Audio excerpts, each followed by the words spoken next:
នៅចិត្តពលានយន្តហោះថ្មីខាងក្រុងតាខ្មៅព្រែកហូយើងនៅក្បែរអនម៉ល3ហ្នឹងគឺយើងមានសាងសង់ផ្ទះវិឡាកូនកាត់លក់ច្រើនបាទ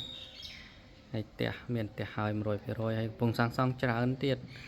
យើងជាប់នឹងគម្រោងចាស់ដែរគម្រោងចាស់យើងនៅខាងនេះគឺយើងលក់អស់ហើយអានេះគឺគម្រោងថ្មីច្រើនល្វែងវិឡាកូនកាត់តែបងប្អូនអ្នកធ្វើការនៅត្រឹមក្រុងតាខ្មៅអនម៉ល3ឬពលានយន្តហោះអីគឺយើងអាចមើលវិឡាកូនកាត់បែបនេះគឺមានតុបកេង4តុបទឹក5ហើយប្លង់សេពីស្លឹកពេញបាទមើលប្លង់សេហើយបាទគឺក្រាស់ធំទៅសមមអី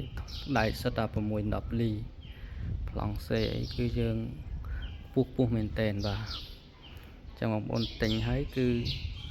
ចូលនៅភ្លាមកក់ភ្លាមចូលនៅភ្លាម